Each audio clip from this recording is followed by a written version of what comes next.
professionals, researchers, and students, all united by a shared passion for knowledge and innovation.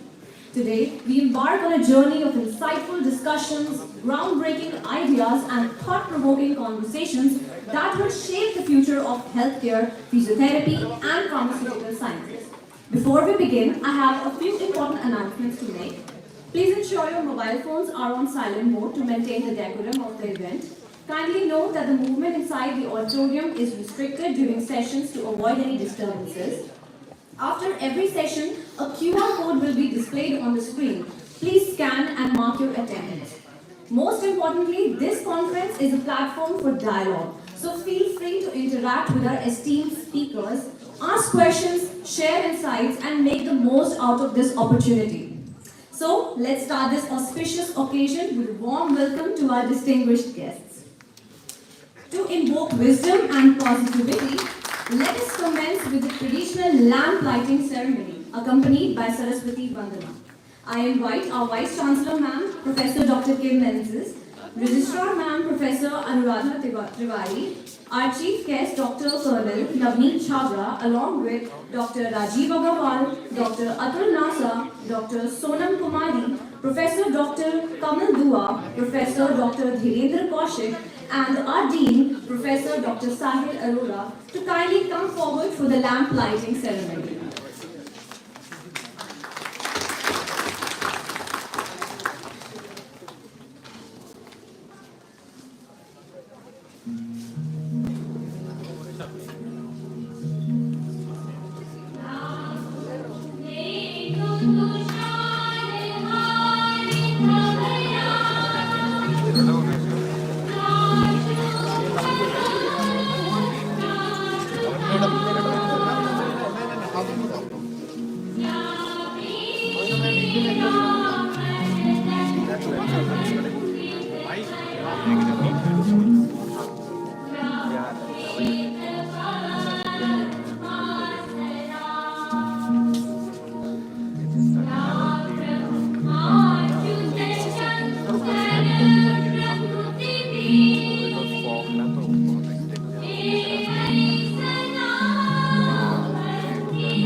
To officially inaugurate today's proceedings, I now invite Professor Dr. Sahil Arora, Dean of School of Allied Health Sciences, to deliver the welcome address.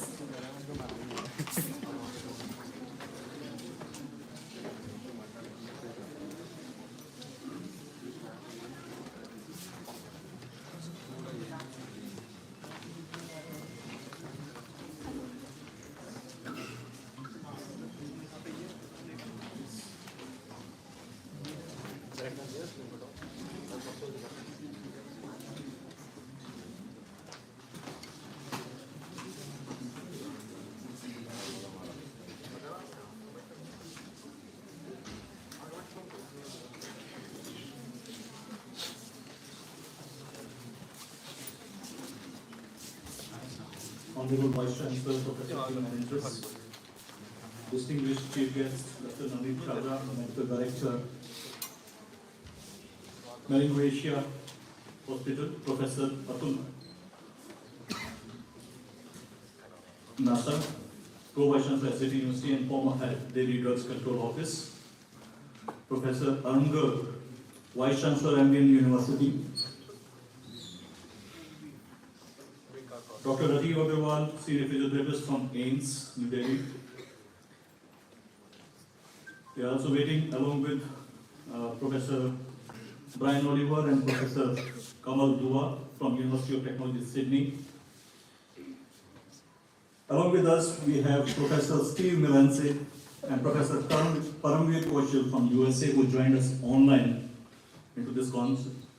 Dr. Sonam, Senior Scientist from Indian Council of Medical Research, New Delhi, and distinguished deans from different schools of Goenka University, fraternity, senior professors from Goenka University and other institutions, and dear delegates. It is my absolute privilege and pleasure to extend a warm welcome to each one of you at the 6th International Conference on Futuristic Healthcare, Bridging Innovation, Accessibility and Sustainability. Today, we gather here at the School of Healthcare and Allied Sciences, Goenka University, to engage in the thought-provoking and exploring the transformative potential of healthcare for the 21st century. This conference, called Recent Advances and Challenges in Healthcare, is an initiative by Goenka University, which is aiming to bring together thought leaders, researchers and industrial experts to discuss the latest advancement and challenges in the healthcare sector. Building on the success of our earlier REACH programs, REACH 2024, which was focused on precision healthcare, a holistic step ahead. We continue our commitment to explore the future of medicine as well as healthcare innovation.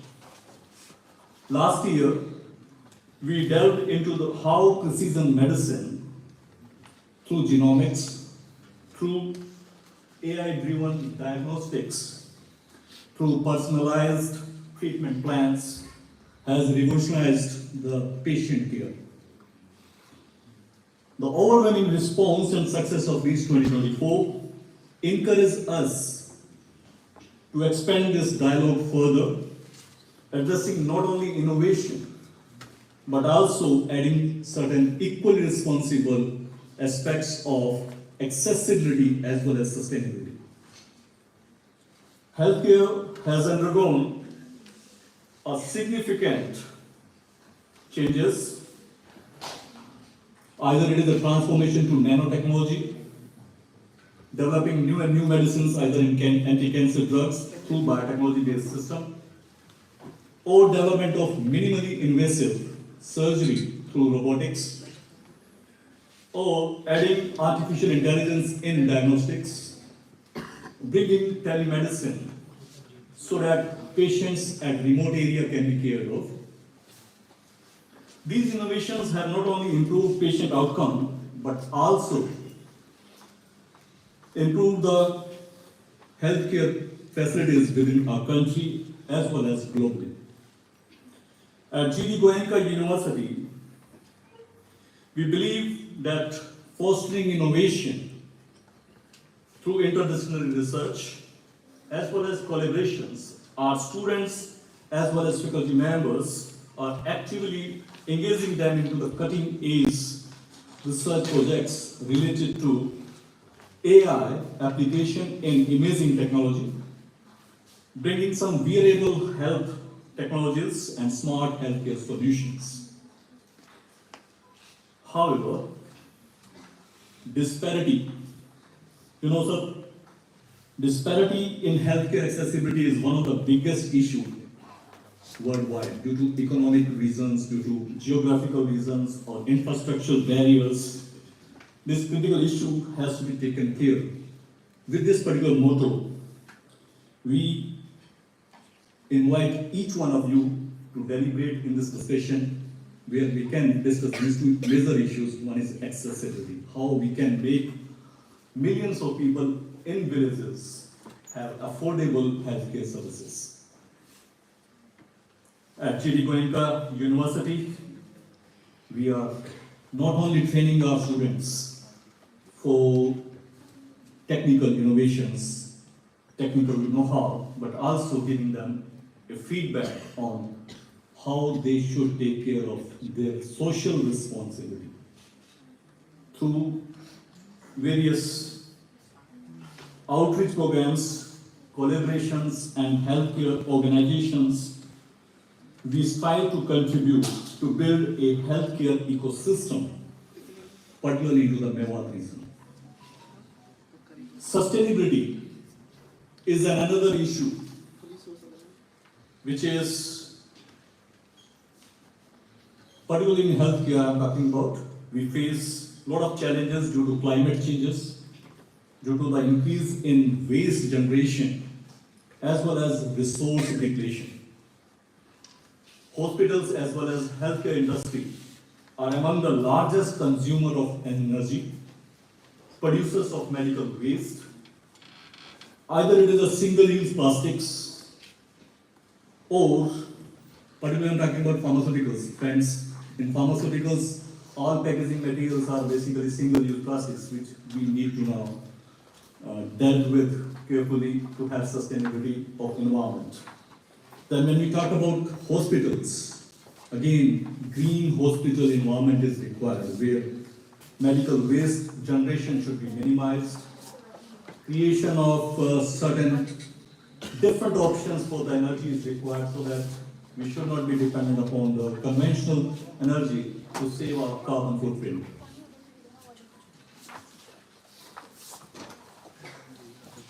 We believe that sustainability should be an integral part of medical education and healthcare policies, and I'm sure today we will be delving into this particular situation also. We'll be discussing a lot during this conference that how we can create new designs for the hospitals, how to replace the conventional energy utilization in the hospitals, bringing them some green environment. This conference aims to design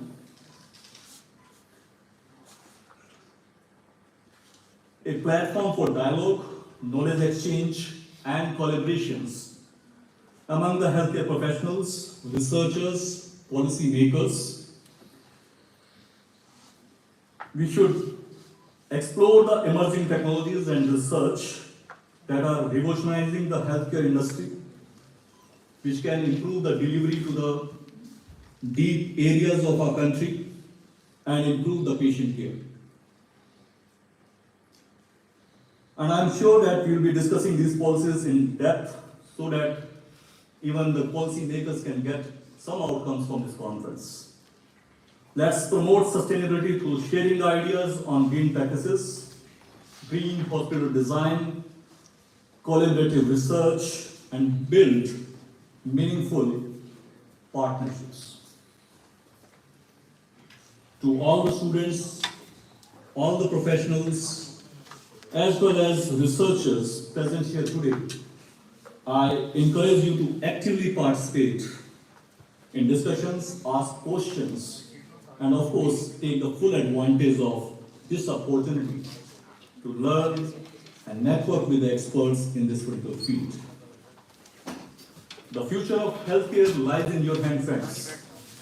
Let us create a healthier, more inclusive and sustainable world of health. And I wish you all a fruitful, engaging, and inspiring conference. Thank you very much. I once again welcome you all. Let's deliberate the conference. Thank you very much.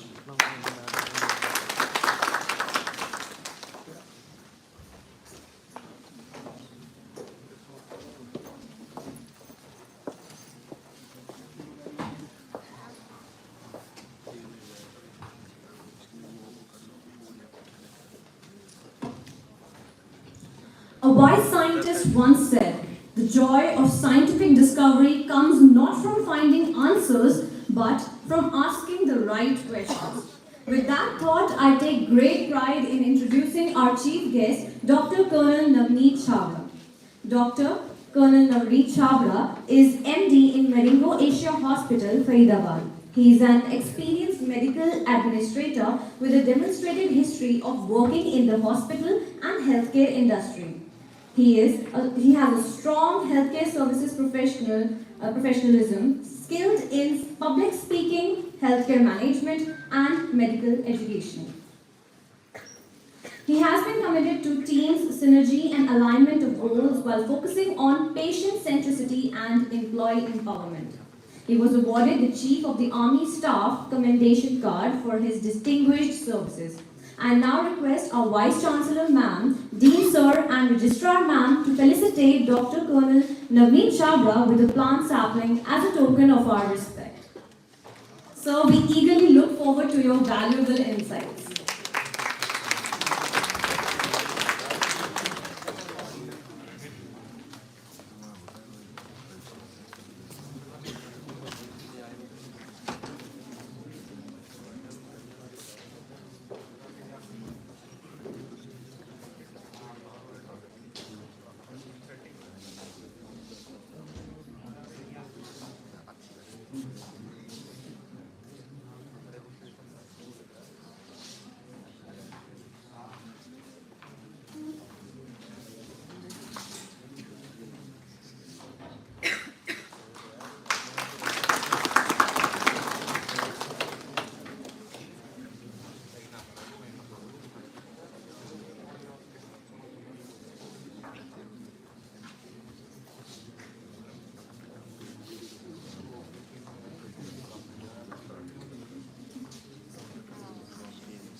I would kindly request Vice Chancellor Ma'am to open the session for the conference.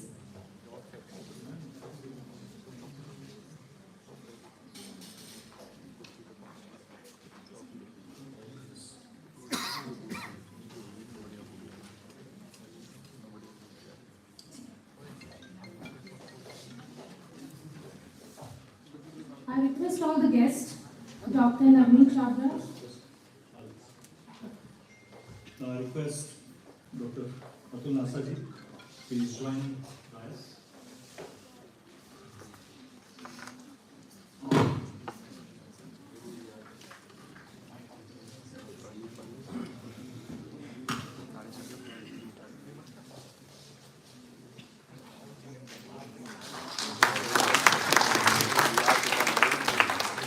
I request Dr.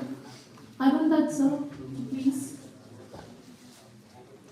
come on the stage.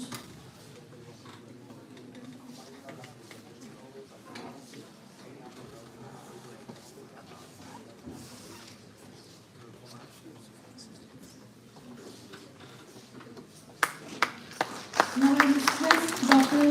Navneet Chabra sir is here. We have Dr. Rajiv Agarwal sir to please come on the stage.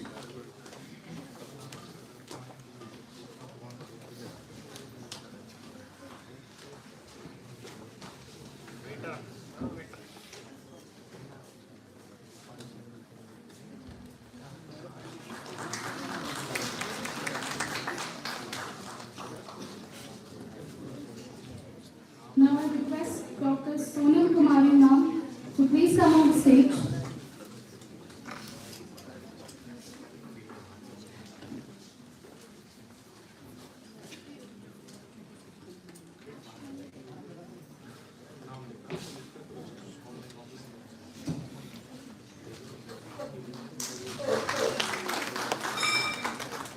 Thank you so much ma'am and thank you so much sir. Now I will request Dr. Colonel Navneet Singh Chabra sir to share your valuable insight. Over to you sir.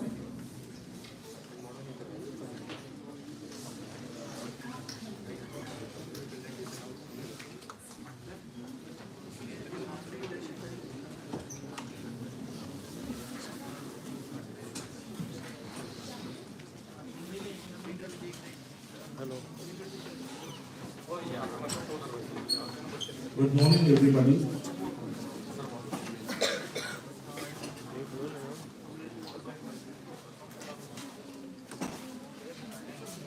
Honorable Vice Chancellor, Ma'am, Dean, Registrar, the dignitaries on the dais and off the dais, faculty members, dear students,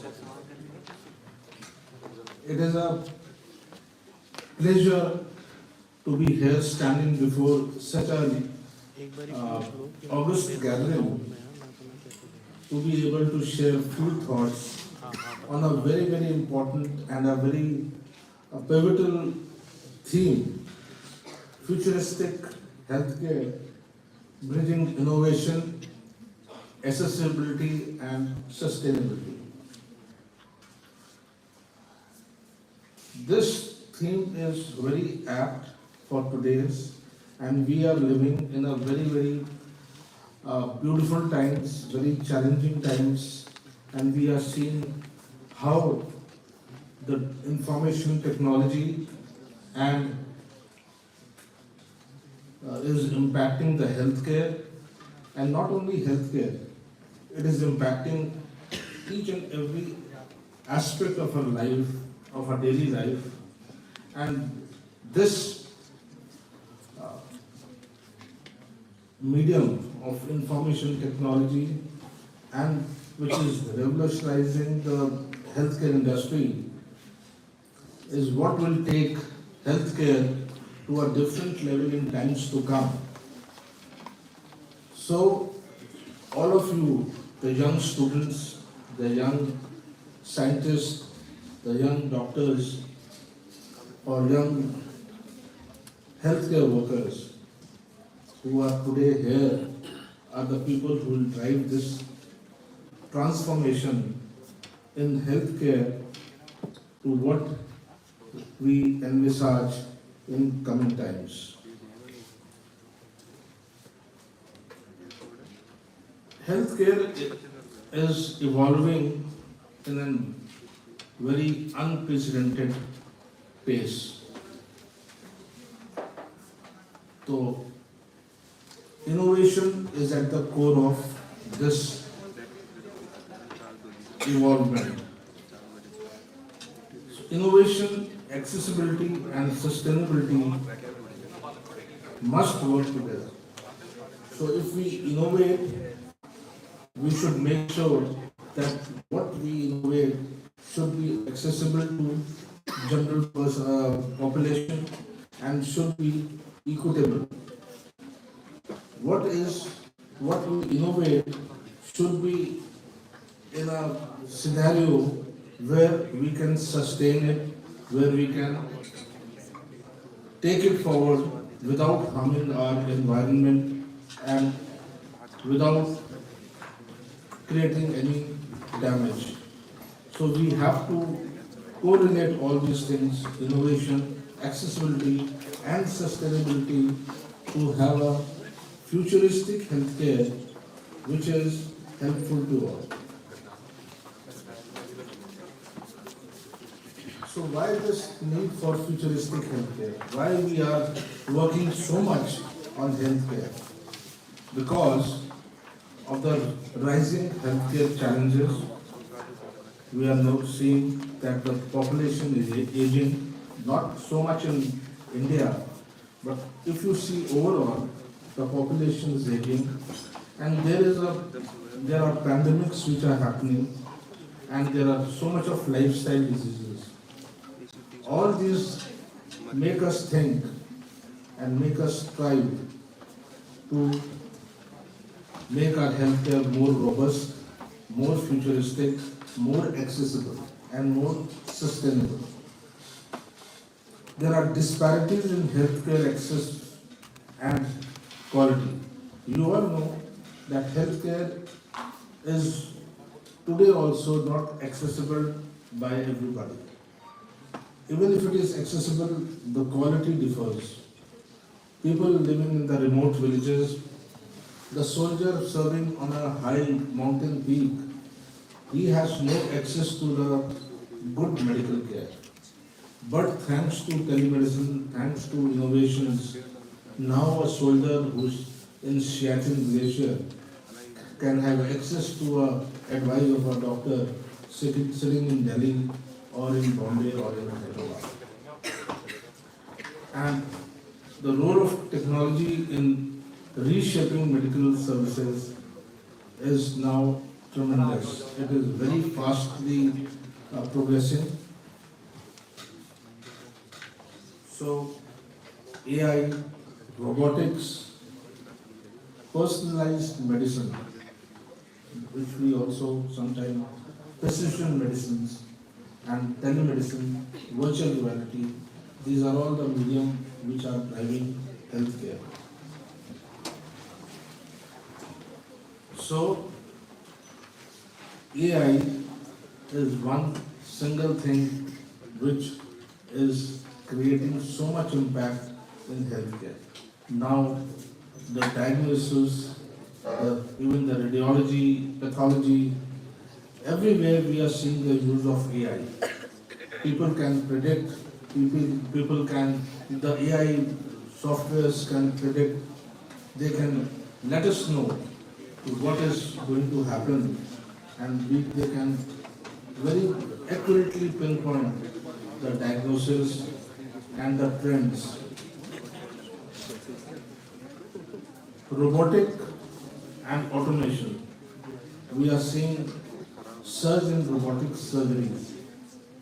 In my own hospital, we have a very ambitious plan of robotic surgeries, and they are so precise, so well executed that now the patients are asking for robotic surgeries.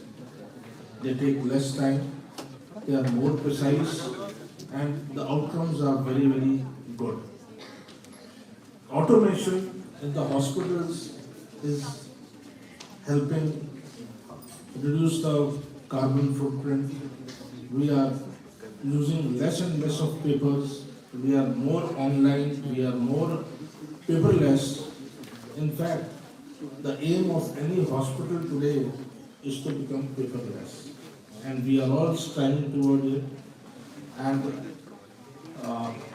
very soon there are softwares, there are programs which don't let you use any physical form of paper or prescription writing.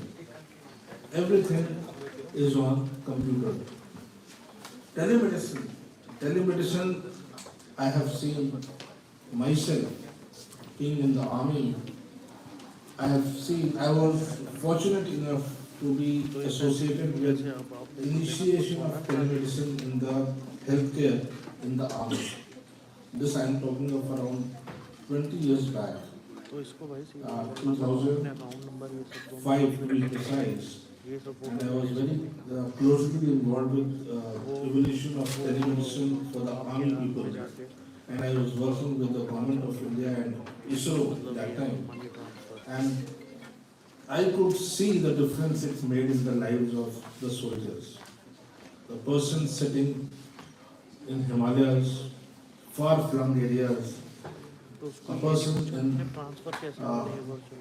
very remote eastern locations, he was not having any access to a good medical service.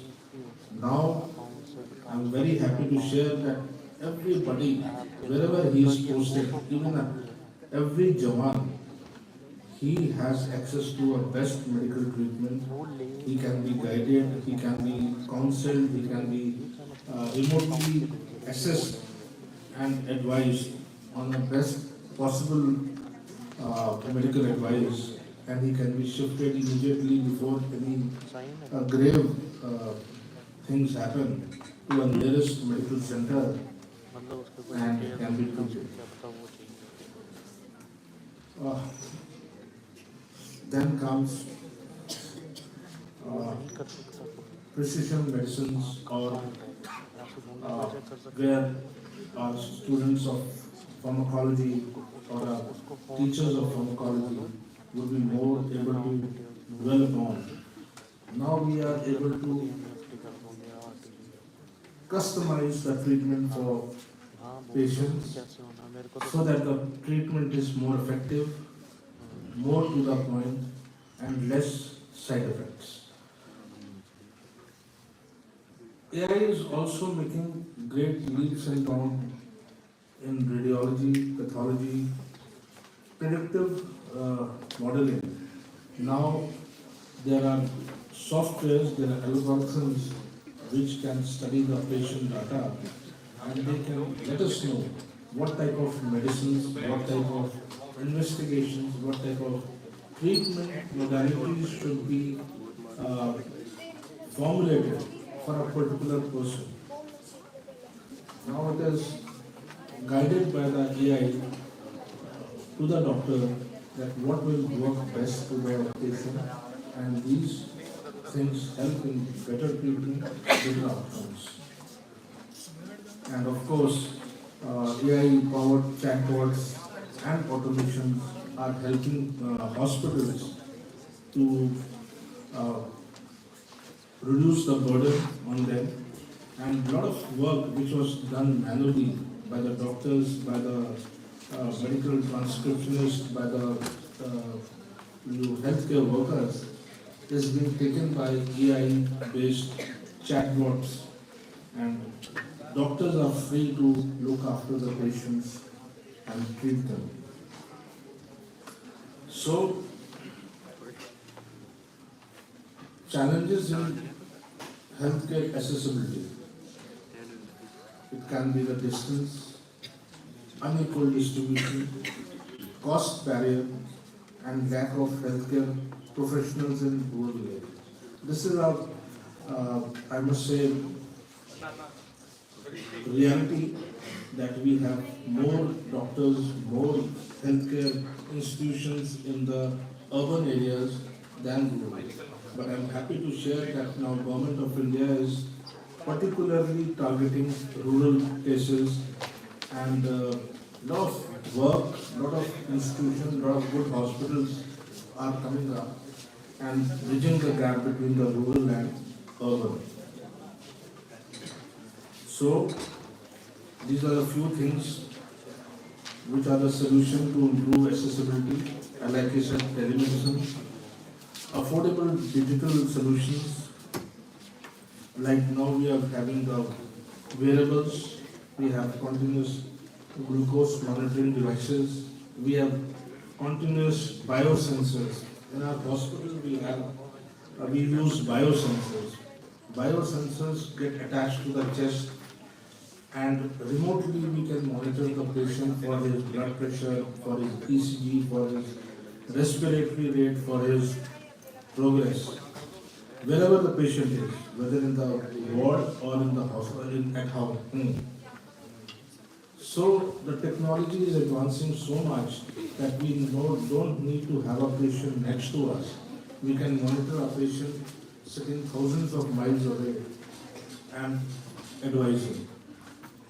And of course, the public-private partnership, which is helping deliver the healthcare to the people in the remote localities.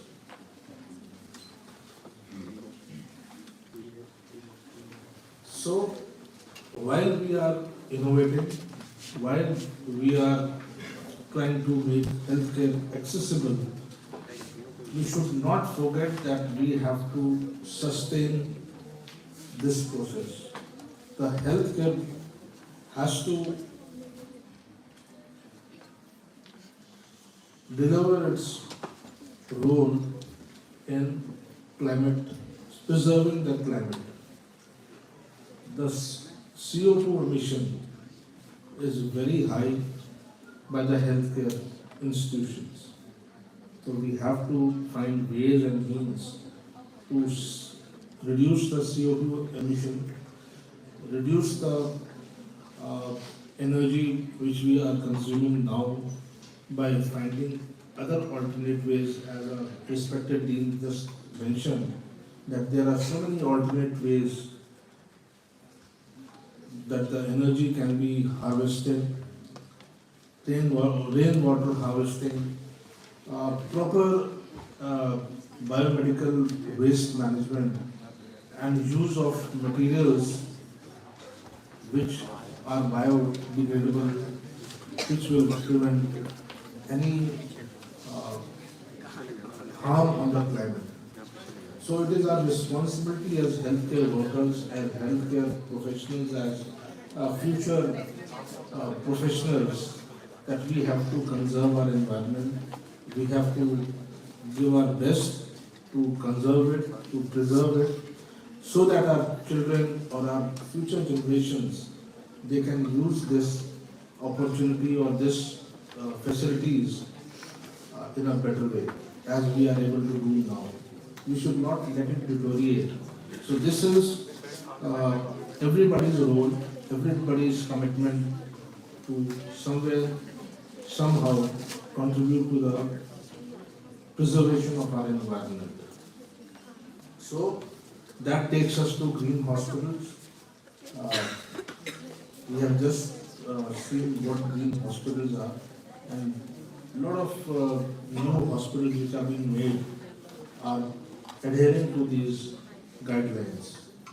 So these are the hospitals of the future, and even the World Health Organization has issued guidelines on these, and even the NHS has committed that they will have zero CO2 emission by 2045. So when so many governments, so many institutions, so many organizations, they are all committing towards reducing the emission, we should take this forward, every one of us. So, integration of AI, biotechnology will be the in thing in future. Health equity and universal healthcare should be a global goal, and sustainable policies with drive long term, which will drive long term impact. So this should be our goal for the future of healthcare. So to this, we have to innovate, we have to make medicine, healthcare accessible, and we have to prioritize sustainability. Thank you.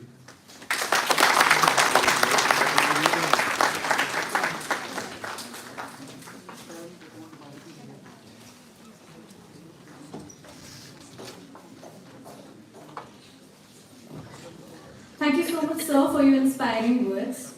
I would now request Vice Chancellor Ma'am, Dean Sir, and Registrar Ma'am to kindly felicitate Dr. Kamal Dua with a plant sapling.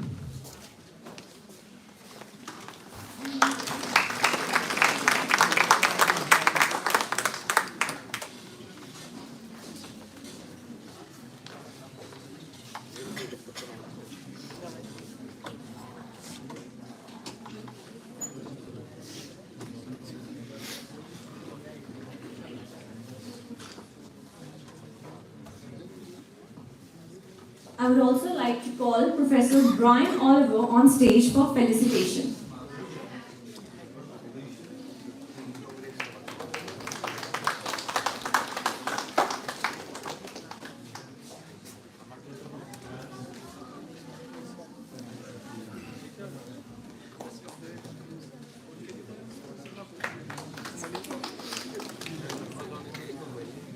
I would request everyone to please scan the QR code and mark your attendance.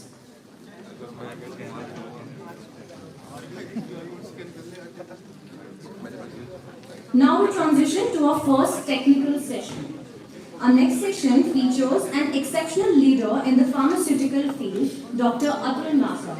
Dr. Atul Nasa's remarkable journey in the pharmaceutical industry is marked by extensive experience, achievements, and dedication. He is Vice Chancellor at SGT University. He holds a PhD in Pharmaceutical Sciences from Amity University, Noida. He is a postgraduate in pharmacy from Delhi University. He has 37 years of experience in regulations, academics, and industry. He was the former head of Office Controlling and Licensing Authority with the Drugs Control Department, Government of NCT of Delhi. He has enforced Drugs and Cosmetics Act of 1940 and other key pharmaceutical regulations for over 30 years. Dr. Nasa, we look forward to your valuable insights.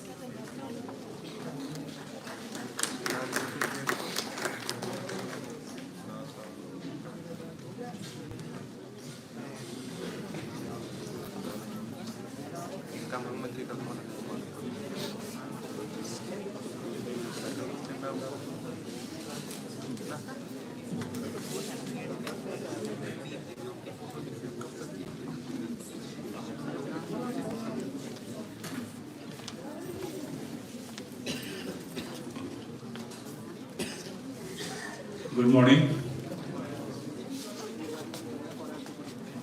respected Vice Chancellor of GD Goenka University, Professor Kim, Dr. Navneet, Dr. Rajiv Agarwal, Professor Sahil Arora, Dr. Garg, Dr. Kamal Dua, Dr. Oliver, faculty members, and dear students. Let me thank Professor Sahil Arora for inviting me to this university. Thank you very much. This is my second visit. Long back in 2018, I came to this university, and this is my second chance to interact with the young students in this auditorium. My background, already they have told, but I simply share that 40 years of my professional journey, starting from pharmaceutical industry, then to teaching, and 30 years in regulations, back to academics, was a tough journey, challengeable journey, but at the end of the day, it was a successful journey. My mobile number and everything is mentioned there in my slide. Any query you want to have after this presentation, you can just send your query either to my mail or my WhatsApp number. And since I was in regulation, and a tough time we have seen during the COVID time. आप सबको याद होगा second wave. जब हमारी country में second wave आया, not in our country, in the entire world, such a tough and challengeable time when I was heading the drug control department of Delhi. My salute to all the pharmacists sitting in this auditorium, that they play a very vital role during the COVID time, and I always say the pharmacists are the COVID warriors. Thanks to all of you. Situation came, when the first wave came, if you remember, there was a statement that hydroxychloroquine tablet, HCQS, can be used for the prophylactic treatment of COVID. And everybody started taking hydroxychloroquine, HCQS, कि हम लोग बच जाएं. And there was an acute shortage of hydroxychloroquine because it was only manufactured by one company, that was IPCA Laboratories. And even at that time, there was a call from the President of US to our Honorable Prime Minister Modi ji that we need hydroxychloroquine for our country. And in one of the meeting, it was told, we want more and more hydroxychloroquine so that it can be exported to the entire world. This is how the pharma industry of India was working.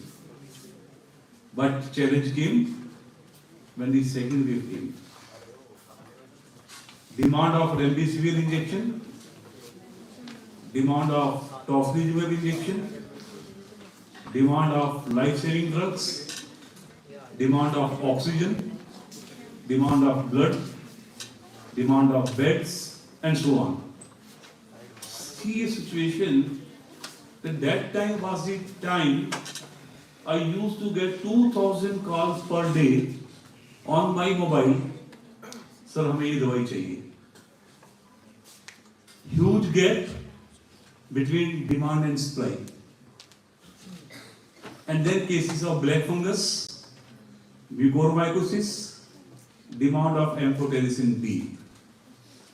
Lockdown was announced, but pharma industry was working. Entire pharma industry was working and given the direction from the Ministry of Health and Family Welfare that pharma industry cannot be closed, whatever the situation of lockdown is there. And this is how pharmacists working in the pharmaceutical industry, in quality control departments, in quality assurance department, in research and development sections, in hospital pharmacy, in community pharmacy, in clinical pharmacy, in regulations, in academics. Everybody joined hands to save the patient from COVID. That's why I say pharmacists are the COVID warriors. My salute to all of you. My presentation says health is wealth. Dr. साहब ने अभी presentation दिया. Dr. Rajiv from AIMS will be also talking about. They are from medical profession. But why health is important? Why health is important? आज की date में WHO has given a very alarming data that young generation is suffering from diabetes. Young generation is suffering from hypertension. Young generation is suffering from lifestyle disease. हमारा lifestyle है क्या? हमारा lifestyle क्या है? सबसे बड़ी बीमारी क्या है? ये मोबाइल. हम मानते हैं. रात को हम सोते हैं इस मोबाइल को तकिए के साथ ही सोते हैं. और जब हम सुबह उठते हैं अर्ली मॉर्निंग सबसे पहले मोबाइल को चेक करते हैं पता कौन सा अर्जेंट मैसेज इसमें आया हुआ है which we should not miss. This is the lifestyle. Remember, addiction to anything, whether it is mobile or drugs. एक एग्जांपल बताता हूँ. एक मूवी आई थी संजू, देखी थी आपने? In that movie संजू में one of his best friend is giving him a white powder stating this is a glucose और आप इसको ले लीजिए. But it was not glucose, it was some drug, and that's why how that he became drug addict. Sanjay sir, why the drug addiction arise? All the codeine preparations, you name Corex syrup, you name fentanyl syrup, you name any such hypnotic and sedatives, any tranquilizers, they are widely misused by the young generation as a drug addiction. एक movie आई थी उड़ता पंजाब, देखा होगा आपने. Entire Punjab was under drug addiction, young generation. And there was a call from the drug control department of Punjab. Whatever the licenses they are issuing to the coffee shops or the pharmacies or the wholesale distributor, they were putting a stamp on that license that these category of medicines are not allowed to be sold. That includes hypnotic sedatives and all codeine preparations. System को control करना पड़ा. We have seen the cases in the past.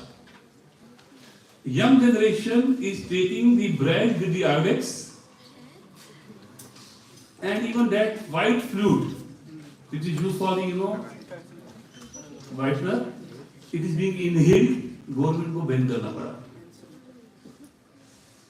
Remember, any drug which comes in the market that is for the therapeutical use, but at the end of the day it becomes drug abuse because we start taking this medicine of our own, becoming addiction. Addiction should be stopped. This is the role of all healthcare professionals sitting in this auditorium. Self-medication बहुत बड़ा challenge है. Covid के time में I have seen A prescription floating on the WhatsApp mobile. जब सबको Covid था एक prescription चल रही थी, आपने देखा होगा. Tablet azithromycin, tablet ivermectin, tablet Zincovit and Dolo 650.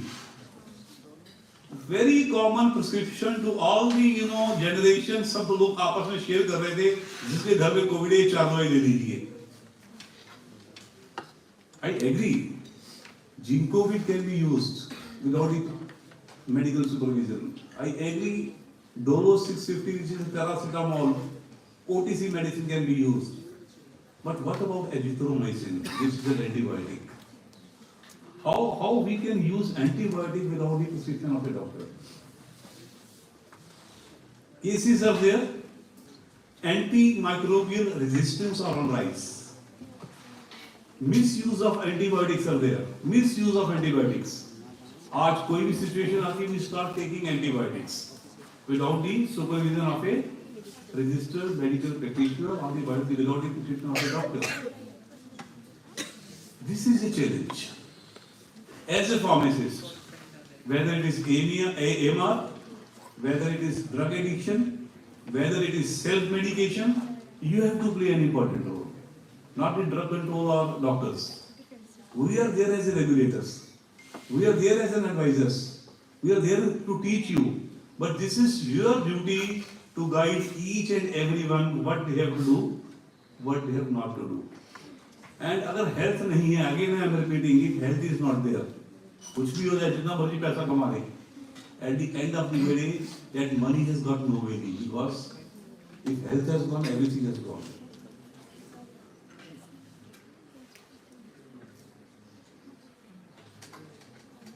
What is public health? This is in generalized as mentioned here. Protecting and improving health, researching disease and injury preventions, protecting health of entire population. This is your duty as a healthcare professionals. Promoting healthy lifestyle. मैंने अभी बोला what is the lifestyle. Dr. K.K. Agarwal, नाम सुना आप लोगों ने? Dr. K.K. Agarwal was a leading pharmacologist who used to share the videos on YouTube during the pandemic time. Such a motivating videos कि आपको अपने आप को कैसे सेव करना है. I am sorry to say he is no more. He also died during COVID.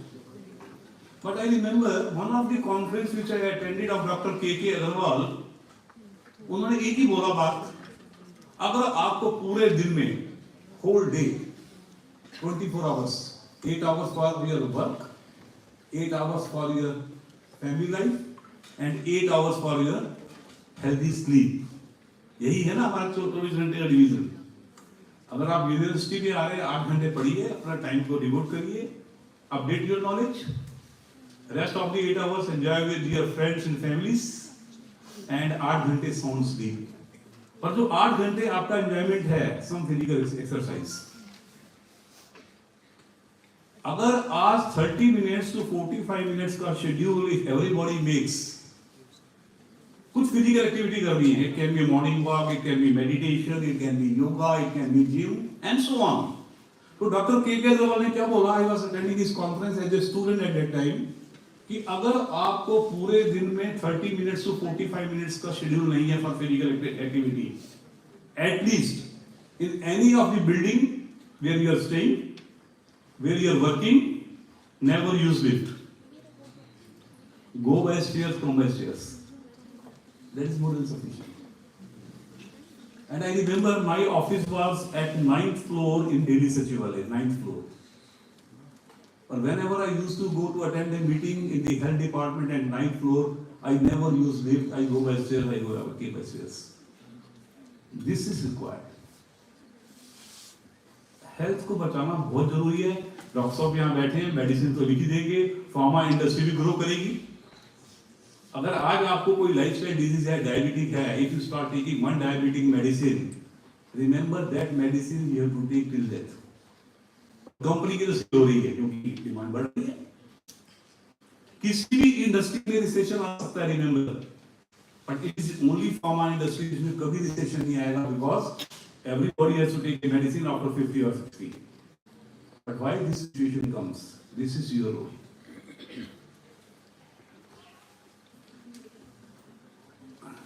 These are the professionals, healthcare में जिनका important role है, that is doctors, nurses, pharmacists, NGOs and everyone plays very important role. And I always say, pharmacist is a carbon-carbon double bond.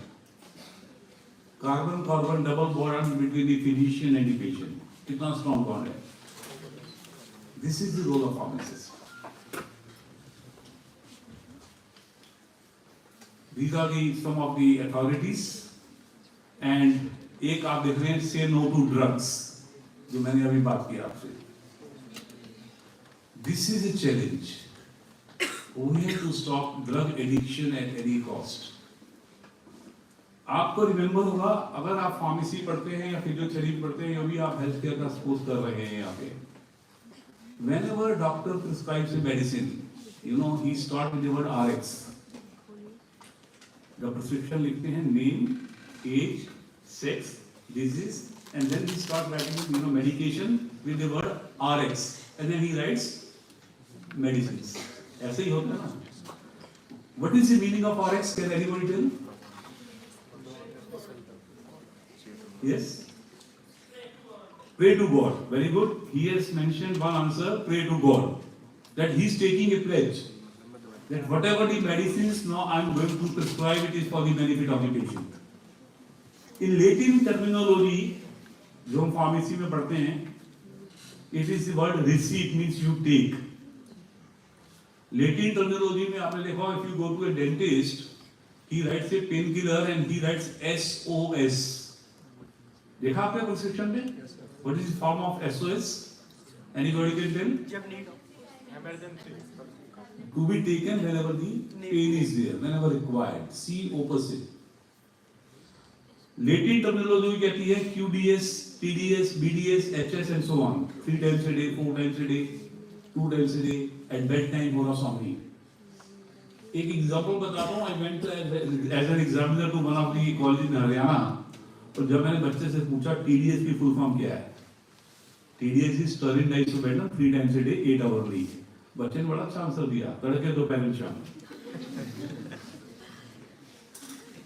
Answer was correct, meaning was correct, उसको याद करने का तरीका था. And I have given full marks. Yes, तड़के दोपहर शाम बिल्कुल ठीक है. This is how you learn the subject. As a drug control department, as a drug control officer, when I was 30 years in regulation, we used to enforce. See, any mission of drug control department is to provide safe, efficacious and quality medicines to the consumers. You know what is cold storage? Anybody can tell? Insulin injection को कहाँ store करते हैं हम? Anybody can tell? Insulin injection को कहाँ store करते हैं हम? Yes? Raise your hand. Raise your hand. Yes. Ice technique. What is the temperature? Temperature मालूम नहीं. Very good. Anybody? और हम tetanus toxoid को या anti rabies vaccine को कहाँ store करते हैं? Yes. Any answer? See, this is our professor. Quality of education, I am sorry to say here, I have interviewed so many candidates in so many colleges and in so many boards for so many courses of pharmacy. जब हम बच्चों से basic question पूछते हैं, उनको उसका answer मालूम ही नहीं है. Cold storage means 2 to 8 degrees centigrade in a refrigerator. Insulin, anti-rabies vaccine, tetanus toxoid are to be stored in a cold storage. Polio vaccines minus 20 degree deep freezers. पर होता क्या है? I went to a chemist shop for an audit. मैंने क्या देखा? जो door side है वहाँ मेडिसिन रखी हुई है, जो शेल्फ साइड है वहाँ पे चॉकलेट एंड कोका कोला रखी हुई है. Soft drinks. मैंने उससे पूछा कि ऐसा क्यों करे सर? इसकी डिमांड ज्यादा है, इसकी कम है. But remember, 2 to 8 degrees centigrade is always on the shelf side, not on the door side. This is your important role. All pharma companies take utmost care while following WHO GMP guidelines, GCP guidelines, and all relevant guidelines to manufacture a drug. It is a zero tolerance zone. आप भी अपना career start करेंगे after completion of your pharmacy. In any of the pharmaceutical industry or medical devices industry or diagnostic industry or cosmetic industry, everything is zero tolerance zone. But at the end of the day, it's storage. It is storage. How you store the medicines. You store the medicines as per the labeling requirement or not. Otherwise, stability of the medicine will go. So we have to take utmost care in storing all the medicines. We should know what is the Schedule H medicines. Can anybody tell what is Schedule H? Yes? Raise your hand. Schedule H drugs. Yes.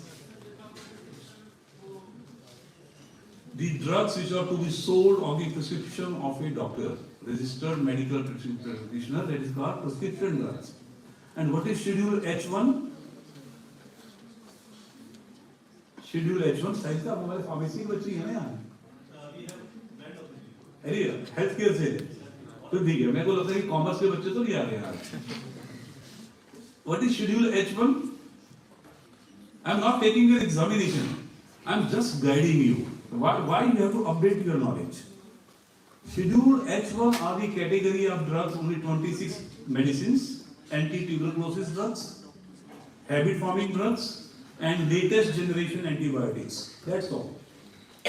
There are also prescription drugs, but each and every pharmacy have to maintain a register for all the schedule H1 medicine. किसको वो दवाई बेची, कितनी quantity बेची, name of the doctor, name of the patient, his contact number, so that at the end of the day that record can be checked. एक और example बताता हूँ। I went to a chemist shop. जब मैं inspection कर रहा था long back, तो वहाँ एक पेशेंट आया। उसने बोला सर क्रोसिन का एक पता दे दो। तो केमिस्ट ने बोला यार डॉक्टर का पर्चा लाइए। I was shock. मैंने पैरासिटामोल के लिए डॉक्टर का पर्चा क्यों मांग रहा है, ये तो ओटीसी मेडिसिन है। तो जब वो पेशेंट चला गया, उसने उसको दवाई नहीं दी, तो मैंने इससे पूछा यार आपने इससे डॉक्टर का पर्चा क्यों मांगा? बोला सर आप बैठे थे इसलिए मांगी। Now see a situation, as a pharmacist, I should know किस मेडिसिन के लिए डॉक्टर का प्रिस्क्रिप्शन रिक्वायर्ड है, किसके लिए। Updation of your knowledge on regular basis. I tell you, I advise you, जितने भी स्टूडेंट्स में बैठे हैं from different streams, try to visit on regular basis the websites of the important bodies related to your field. It can be Ministry of Health and Family Welfare, it can be Department of Pharmaceutical, it can be Indian Pharmacopoeia Commission, it can be National Pharmaceutical Pricing Authority. Update your knowledge, it can be CDSCO. Update your knowledge, what are the latest notifications are coming and how we can move forward. यहां पे मैं बात कर रहा हूं medical devices की। आज की डेट में थर्मामीटर भी एक मेडिकल डिवाइस है। Medical device regulation came in our country in 2017 and they are applicable from January 2018, and all the medical devices are classified into 4 categories: class A, class B, class C and class D, depending upon the sensitivity. This is MDR rules. And clinical trials का मैंने आपको example बताया। जब second wave चल रही थी, an emergency meeting was called by the PMO office. जो 2 injection हम यूज कर रहे थे, कौन से इंजेक्शन, रेमडेसिविर एंड टॉसिलिजुमैब। इतना डिमांड था कि हर आदमी को चाहिए रेमडेसिविर चाहिए, बच जाए। Doctor was prescribing 6 injections of remdesivir और 1 इंजेक्शन ऑफ टॉसिलिजुमैब, और मैक्सिमम केसेस में वो इंजेक्शन यूज हो रहे थे। But remember, these 2 injections were not for COVID. These injections were used to treat the patient in rheumatoid arthritis, जहाँ immunity down होती है।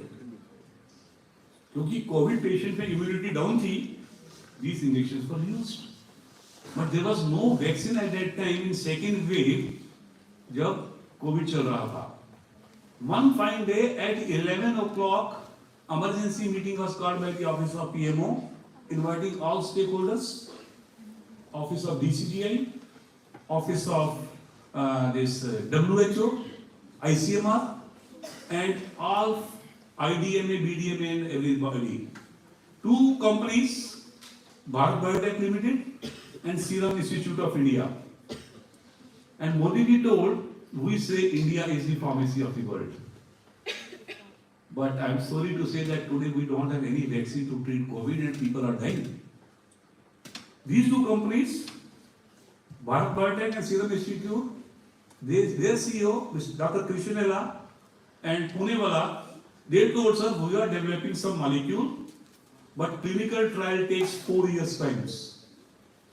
किसी भी न्यू ड्रग को अप्रूवल देने के लिए we have to conduct phase 1, phase 2, phase 3 and phase 4 trials. So he told, no, we cannot wait for 4 years to people will die. Let us reduce this time period and conduct a trial on priority. Direction was given to the office of DCGI कि whatever the data are coming from these two companies, analyze the data on daily basis, send to ICMR, send to WHO Geneva, get their clearance, give fast track approval. And within 8 months time, we got Covaxin and Covishield. This is pharmacy, this is India, the pharmacy of the world. कितना बड़ा challenge था वो? And we are exporting these vaccines not to the India, they are exported to all over the world. 60% of our formulations are exported to the entire world. This is our pharmacy profession. This is how importantly healthcare we are playing an important role. And these are called clinical trial guidelines, new drug and clinical trial rules 2019. Everything is mentioned there. What is regulated under the Act? I will not go in detail. Manufacture of drugs, import of drugs and medical devices, clinical trials, sales and distribution of medicines. Regulatory importance है क्या? कानून बनते हमारी country एक band लग गया ना बताता हूँ. हमारी कंट्री में कानून बनता बाद में तोड़ते हम पहले. ऐसे ही है ना. आज आप ट्रैफिक की लाल बत्ती पे खड़े हो जाइए, everybody try to jump the red light. कोई डर ही नहीं है, चाहे कुछ भी हो जाए. हमारी कंट्री का एक बहुत बड़ा बैड लग गया कि रेगुलेशंस हैं, हर फेज में रेगुलेशन है, हर सिस्टम में रेगुलेशंस हैं, but we never try to avoid by. हम सोचते हैं कि किसी भी जगह शॉर्टकट से काम हो जाए, but no. Regulations are there to safeguard each and everyone. Disciplined life, I tell you disciplined life. What is disciplined life? अगर आप सब बच्चे हैं जितने भी ऑडिटोरियम में बैठे हैं, अगर आप एक डिसिप्लिन लाइफ बनाने मीन्स मेरा एक टाइम टेबल है कि सुबह मैं इतने बजे उठूंगा, मॉर्निंग वॉक करूंगा, ये मेरा रूटीन रहेगा, रात को मैं सोऊंगा. At least once you sleep there should be a sound sleep. Tension नहीं होनी चाहिए माइंड में रात को सोते हुए कि पूरे दिन में क्या हुआ. Then you are perfect. This is the importance of regulations. कि why regulations are important, I will not go in detail. Pharmacy Council I will not discuss, though I am the member of Pharmacy Council of India. But what are the pharmacy regulations? This I will not go in detail. This is important. Various regulations under Ministry of Health and Family Welfare, CDSCO, Drug and Cosmetic Act, Medical Devices Rules, New Drug and Clinical Trials, Drug and Magic Remedies and Objectionable Advertisement Act, Narcotic Drug and Psychotropic Substance Act. All these acts are very important. You must go through all these acts once you want to complete your pharmacy as a career.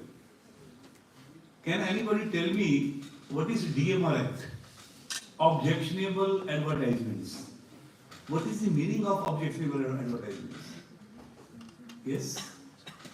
Under this act, in electronic and print media, you cannot advertise any medicines for any particular disease which is given in Schedule J of Drug and Cosmetic Act. These advertisements are banned. This is called DMR Act. अच्छा, एक बच्चे से पूछते हैं what is the definition of expiry medicines? Expiry date, sorry. Anybody can tell what is the expiry date?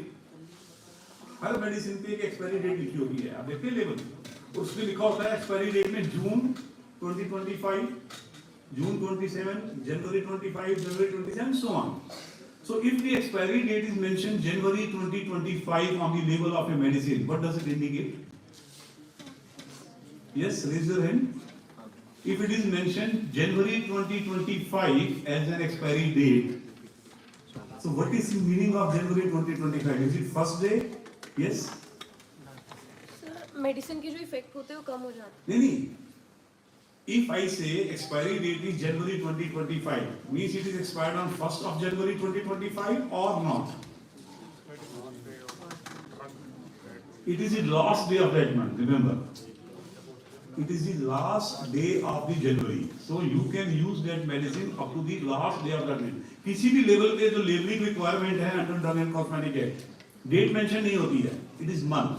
And if it is month, suppose September 25. So you can use that medicine up to 30th September 2025. Simple. This is your knowledge. And then This is the function of Central Drug Control Department, CDSCO. Approval of new drug like Covaxin and Covishield I have discussed. Import registration and licensing and quality testing of imported drug and vaccines. Licensing of blood banks. Now remember, इसमें एक change हो गया, notification आ गया है. Now blood banks are not named as blood banks. Now they are defined as blood centers. आप किसी भी hospital में जाएंगे, ब्लड बैंक नॉमेनक्लेचर डिलीट हो गया है. As per the latest notification, now they are defined as blood centers, not blood banks. Amendment to DNC Act, banning of drug and cosmetic, grant of test license and personal license, testing of drugs and medical devices, and adverse drug reaction monitoring. This is all the function of Central Drug Control Department. And this is the function of State Drug Control Department. Anybody of you, just raise your hand who are from pharmacy background in this auditorium. कितने students are pharmacists हैं? Raise your hands. Pharmacist कोई नहीं है? Nobody from pharmacy? Faculties, not those students. Physiotherapy? Physiotherapy, very good. Very good, physiotherapist, yes. Next कौन सी field से बच्चे यहाँ पे? Nursing. See, nursing, very good. I always salute to nurses. हमारी country का वैक्सीनेशन पूरा नहीं होता. हमारी कंट्री का वैक्सीनेशन इनकम्प्लीट था अगर नर्सेज नहीं होती. So my salute to all the nurses also. They played a very important role in COVID time, isn't it? So I will not take much time, and just to conclude, क्योंकि there is a issue of time spent. हमारे एक president थे अब्दुल कलाम जी, नाम सुना आपने? उन्होंने एक बहुत बड़ा कोट लिखा था अब्दुल कलाम ने. उन्होंने क्या बोला, अगर आपको लाइफ में टॉप पे पहुंचना है, लाइफ में सेटिस्फाइड रहना है, and you want to achieve something, तो रिमेंबर 5 थिंग्स. जब आप सुबह उठते हैं early morning, everybody has to say one sentence that I am the best. क्या बोलेंगे? अगर आप बेस्ट है तो बेस्ट ही रहेंगे.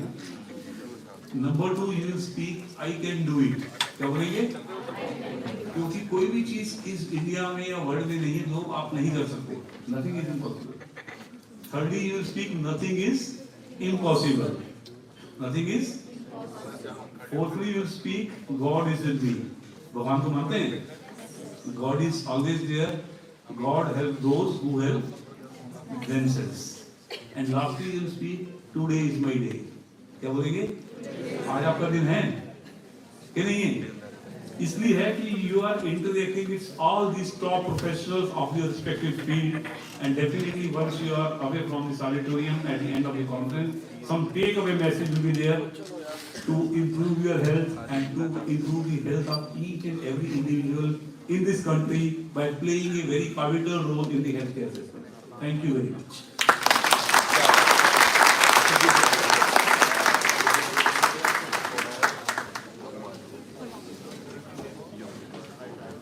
Thank you so much, sir, for your valuable address. Before we move forward, it is time to honor our esteemed chief guest with a token of appreciation. I would like to invite our Vice Chancellor, Ma'am, Dean Sir, to kindly felicitate Dr. Navneet Chhabra, Sir, with a token of appreciation.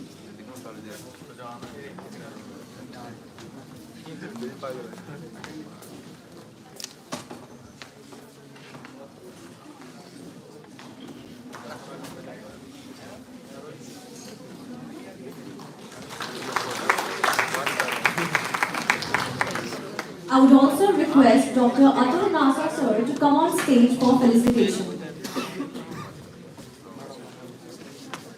I would like to mention that he was the former head of Delhi State Drugs Control Office, and he has also provided various policies and pharmaceuticals. We congratulate you, sir, for your invaluable achievements.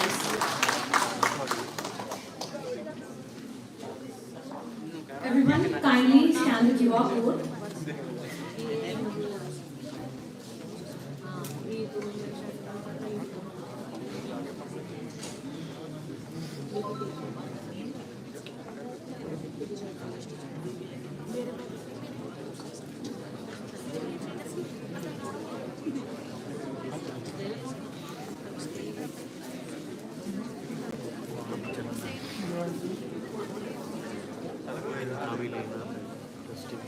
Now we transition to our next technical session titled Breaking the Freeze Innovations in Technology in Physiotherapeutic Management of Parkinson's Disease. This session will be conducted by none other than Dr. Rajiv Agarwal. Dr. Rajiv Agarwal is a senior physiotherapist and in charge of the Neurophysiotherapy Unit at the Neurosciences Center, AIMS, New Delhi. He holds a Bachelor's of Physiotherapy degree from the National Institute of Rehabilitation, Training and Research, Cuttack, Goenka University in Odisha. He has completed his Master's of Physiotherapy from Hamdard University in Delhi. He is an active member of the physiotherapy community, serving on the editorial boards of Society of Indian Physiotherapists and the Indian Journal of Physical Therapy and Rehabilitation. He has contributed significantly to public health education and has been a speaker at several national and international platforms. Dr. Agarwal, the stage is all yours.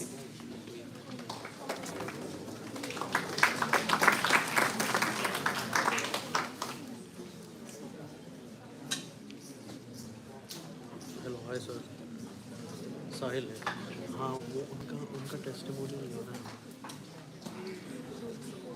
अभी free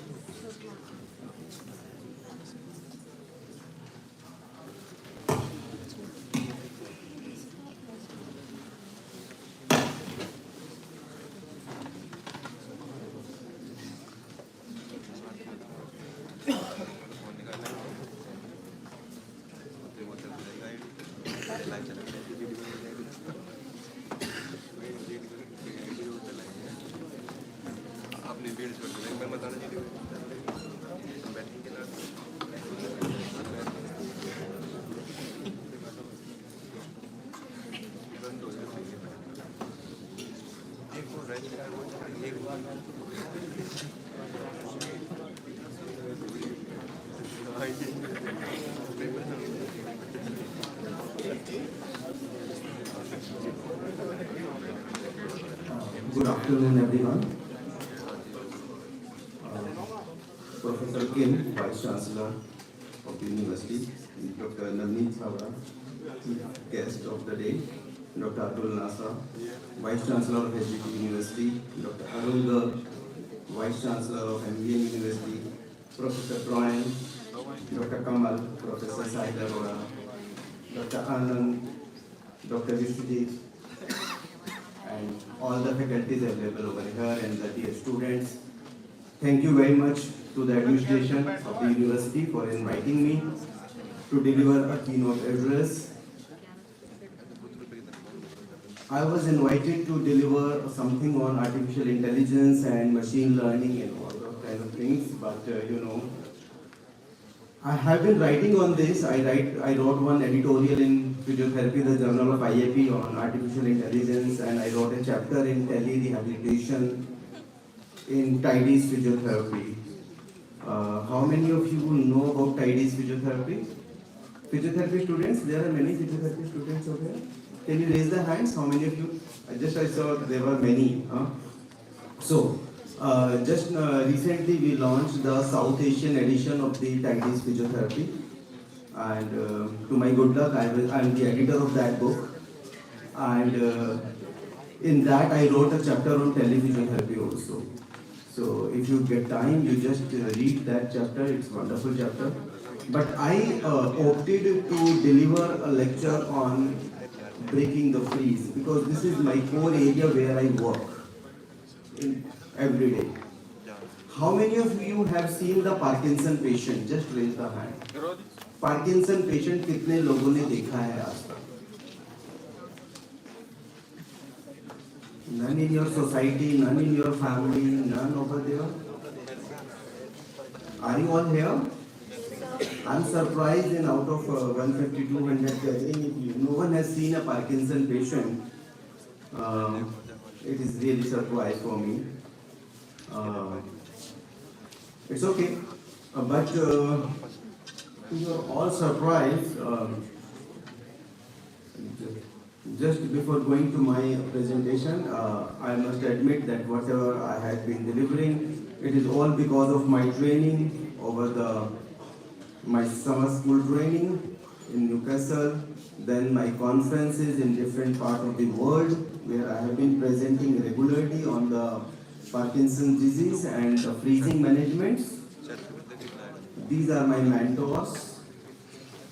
If you Google these people, you will understand how many publications they have done in the Parkinson's management.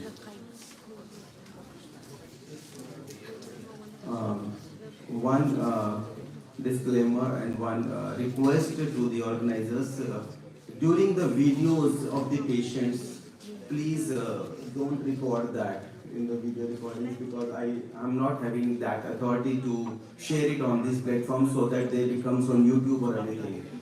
So those patients have given me the permission to use it for my lectures, but not for, for social sharing or social media. Okay? So